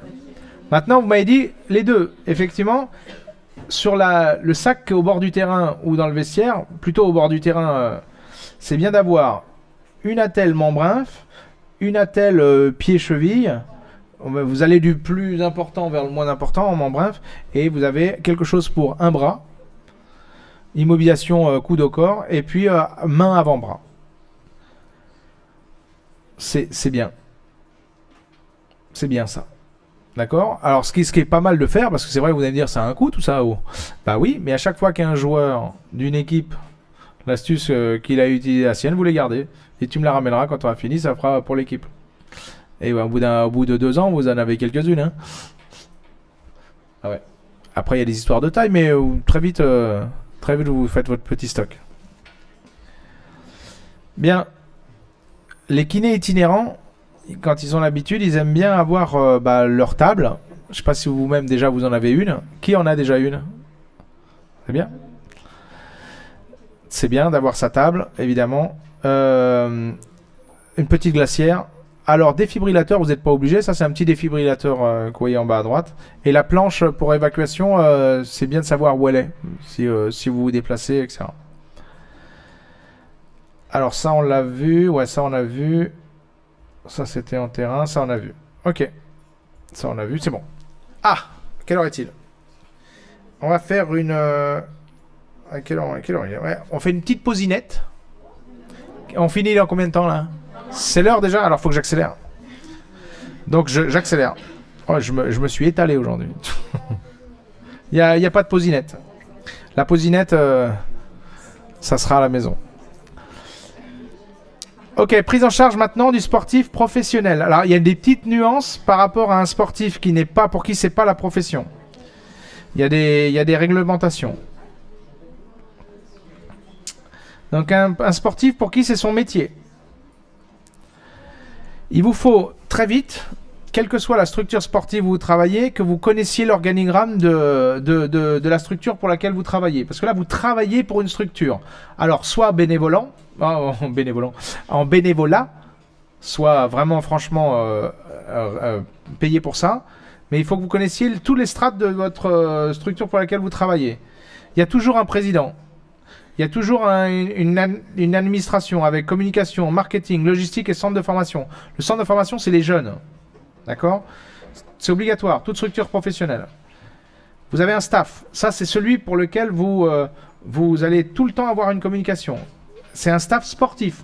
Le staff sportif, c'est les entraîneurs et le directeur sportif. C'est les gens qui sont responsables de choix qui concernent le sportif. Méfiez-vous, parce que ceux-là, ils peuvent vous mettre la pression. Ce que je veux vous dire, c'est que les pressions, elles sont constantes dans les clubs professionnels parce qu'il y a des enjeux énormes. Et que ce sont volontiers ceux-là qui vont vous inciter à prendre des décisions qui ne sont peut-être pas les bonnes. Vous avez un staff technique. Le staff technique, il a quelqu'un qui est responsable de l'équipe d'une certaine manière, des entraîneurs, des préparateurs physiques et du vidéostatisticien. C'est les gens qui font des statistiques. Donc ça, ce sont les gens qui parlent de la performance. Et il y a après des gens qui sont là pour la logistique. Les gens de la logistique, ils sont complètement en relation avec vous. Pourquoi ? Parce que quand il s'agit d'équiper vos pharmacies, de déplacer votre matériel, d'avoir vos tables, d'avoir tout ce qu'il faut, c'est avec eux que vous serez en relation complète, constante. Maintenant, évidemment, ce qui nous concerne directement, c'est le staff médical. Si j'ai un conseil à donner à ceux pour qui feront ces choses-là, c'est d'avoir une entente parfaite avec le médecin avec qui vous travaillez. Alors, ça ne veut pas dire qu'on est obligé de l'embrasser sur la bouche, mais tout ce que vous faites, il doit être informé. Vous vous mettez à l'abri. Il y a des décisions à prendre qu'il ne faut pas prendre de votre part, et ou en tout cas quand vous devez prendre des choix temporaires, eh bien il faut tout le temps l'informer. Les joueurs, ils voudront toujours avoir ce qu'ils veulent eux. C'est-à-dire, s'il veut jouer ce week-end, il va vous cacher des choses. Ou il va vous dire qu'il a pas mal alors qu'il a mal. Il va... voilà. Donc, si vous prenez des décisions et que vous n'informez pas continuellement le médecin, ça va vous retomber dessus. Parce que le joueur, il dira que ce qu'il veut. C'est des coquins, certains. Hein. Donc, communication avant tout. Alors, dans un staff médical, quelle que soit la structure, vous avez un médecin du sport, un kiné, un ostéo, de plus en plus. Vous avez un préparateur physique et vous avez des réathlés. Les réathlés, ils sont maintenant pratiquement assimilés à des... Non pas des kinés, évidemment, mais à des gens qui participent un peu au staff médical. Donc, ils sont à cheval entre de la préparation physique et votre boulot. Moi, par exemple, j'ai des préparateurs physiques avec qui j'ai travaillé de la réathlétisation, à qui je disais, il a un croisé à 3 mois, occupe-toi du quadriceps. C'est des gens qui sont tellement informés dans certains clubs sur la pathologie qu'ils peuvent vous seconder. Ils vont pas masser, hein, mais dans la rééducation, ou en tout cas la reprise sportive, ils vont beaucoup vous aider. Donc la communication interpraticien, c'est-à-dire entre vous, médecin, kiné, ostéo, la communication entre le staff médical et les préparateurs physiques permanente. Il y a énormément, pour tout vous dire, il y a énormément de clubs où des kinés se font virer des clubs parce qu'ils ne s'entendent pas avec un prépa, parce qu'ils ne s'entendent pas avec le médecin, parce qu'ils n'ont pas caché, mais ils ont omis de dire quelque chose au médecin. Virés pour des conneries.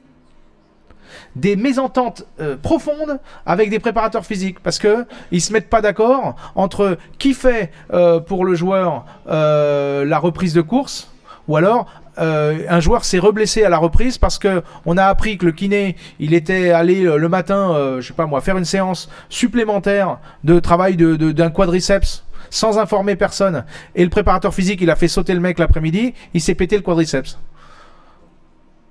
Et là, on s'interroge, évidemment, on cherche toujours une raison. Le joueur dit, ouais, mais le kiné ce matin, le kiné, il a quoi ? Il faut toujours toujours informé de ce que vous faites et ça se décide. Il y a des réunions informelles. Tous les lundis, pour un club de rugby, il y a une réunion où il y a tout le monde. Il y a les prépas, il y a les soignants, médecins, kinés, et il y a les coachs. Qu'est-ce qu'on fait avec lui? On est mercredi, on joue dimanche. Qu'est-ce qu'il fait? Il joue pas. Tout le monde apporte son argument. Bah moi, sa cheville, écoute, il a fait des exercices rassurants, il a fait un peu de proprio, ça s'est bien passé.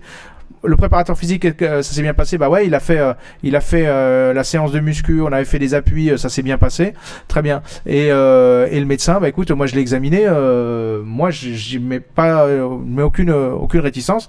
Alors d'accord, est-ce qu'il peut s'entraîner demain? Ouais, bah il s'entraîne une fois en conditions réelles, on verra s'il jouera dimanche. Voilà, c'est comme ça que ça se passe. On ne peut pas décider seul. Vous ne devez pas, je vous le conseille. Si vous voulez que ça se passe toujours bien pour vous, il faut 1. Avoir la confiance de l'entraîneur, 2. La confiance des joueurs. Non, j'ai des conneries. 1. La confiance du médecin, toujours le médecin. 2. La confiance des joueurs. Et 3. Celle de l'entraîneur. C'est qu'il ait confiance en vous, qu'il soit serein par rapport à vos décisions et qu'il sache que vous les prenez collégialement.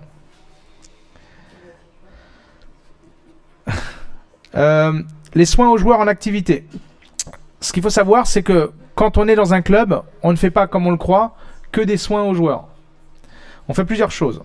On fait des soins aux joueurs qui sont en activité, c'est-à-dire ceux qui s'entraînent. Il faut les faire récupérer, il faut les faire se préparer, il faut leur faire des straps, il faut être présent aux entraînements pour, quand il y a des blessures, être là pour intervenir.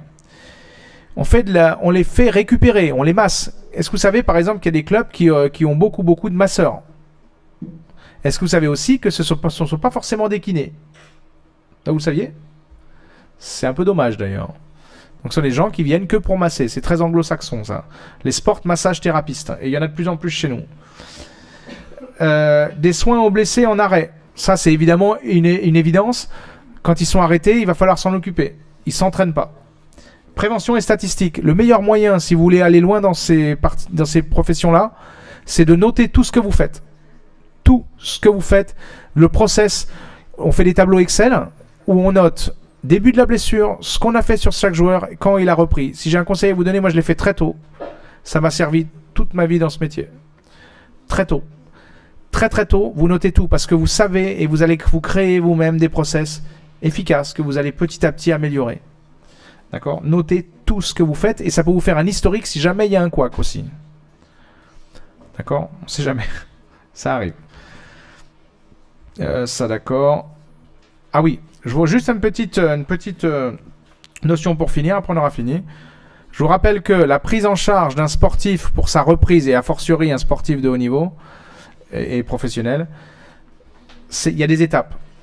La réadaptation, c'est de rendre la fonction normale. La réathlétisation, c'est de l'optimiser.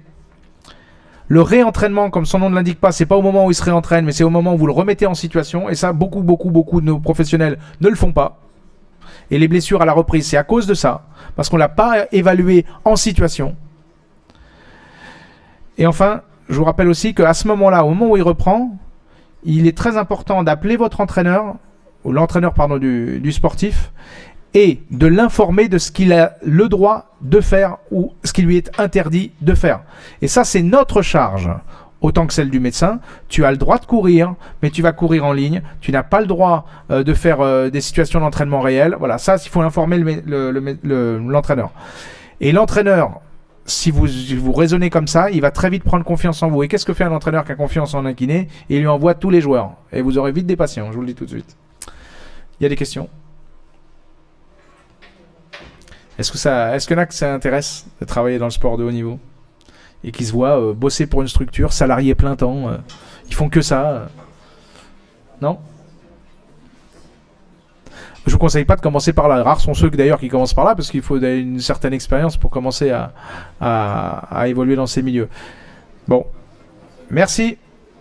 Bon courage pour vos examens. Ouais.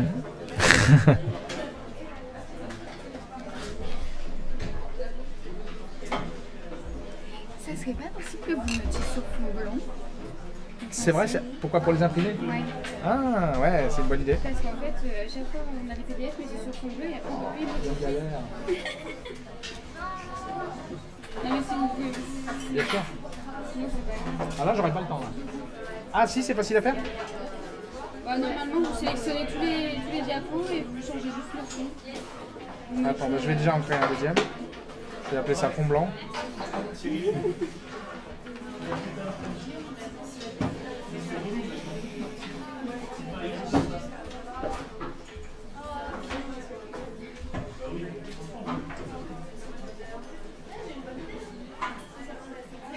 Voilà, fichier enregistré en blanc PDF.